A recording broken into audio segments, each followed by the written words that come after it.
jërëjëf maa ngi leen di nuyu di jiital ci nuyoo bi ministre du budget di nuyu président association bi nga xam ni moom moo yor microfinance di xeetu finance bi nga xam ni tey ji bokk na ci finance bi gën a méngoog ni fi koom-koomu réew mi toll bi gën a méngoog aussi ni réew mi bindoo parce que microfinance moom mooy finance bi nga xam ni mooy dem ci nit ñi directement dem ci ñi nga xam ni ñoom ñoo gën a néew doole dem surtout ci ñi nga xam ni ñoom la ñu gën a ràññee ci secteur informel gouvernement bi nag di ci dugal loxoom bu baax a baax a baax a baax loolu moo taxoon ministère des finances am ay soppeeku yoo xam ni président dogal na ko fa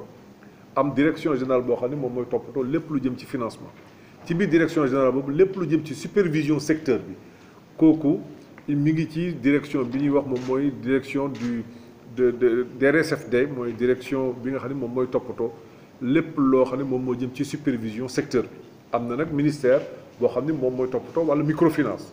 mais ñun supervision bi la ñu yor en tant qu'instrument financier loolu nag war a tax ñu war a waxtaan pour xool la nga xam ni tey secteur bi mi ngi koy andil koom-koom bi nuñ ko mën a fule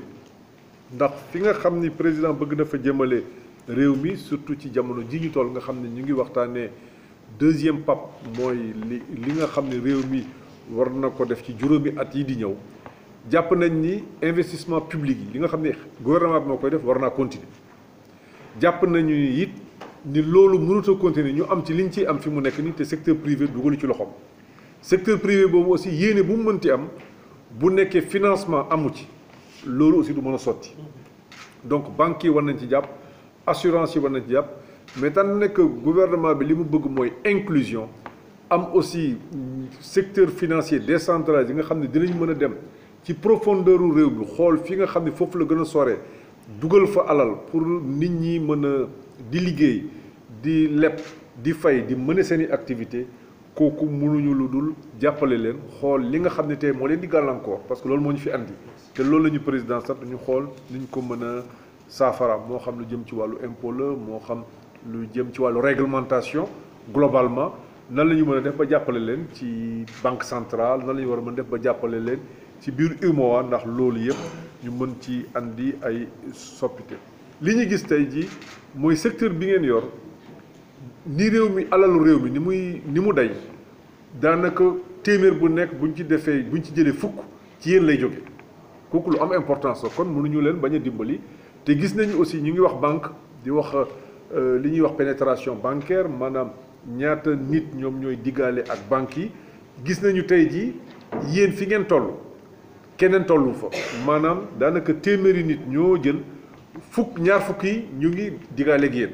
18 la mooy fukk ak juróom-ñett ak lu teg mais daanaka mot na ñaar fukk bu ñu xoolee ci information yi ñuy mujjee am loolu lu am solo kon kenn mënul développer tey bancarisation te jaarewul ci yéen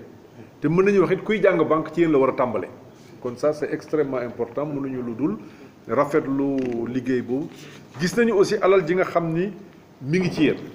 loolu lu am solo la ndax bu nekkee tey jii li ngeen joxe ci wàllu crédit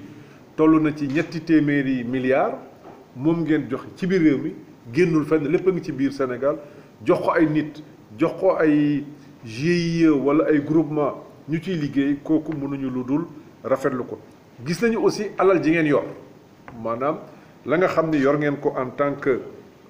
participation parce que am na fu toujours fu muy tàmbalee tey jii toll na ci téeméeri milliards ak fukk ak ñeent 114 milliards ça c'est important kooku dafay wane ni tey jii ci wàllu doole am ngeen doole ju mat macha allah di ñaan ñuy ñaan mu yokku gis nañu aussi ni ngeen di lebee kooku seen diggante ak partenaire la li ci ëpp bor yu gudd ngeen di am mais loolu aussi dafay wane ni solidité bi maanaam dëgëraay bi tey jii am nañ ci yaakaar lool mënuñu donc lu dul gën leen a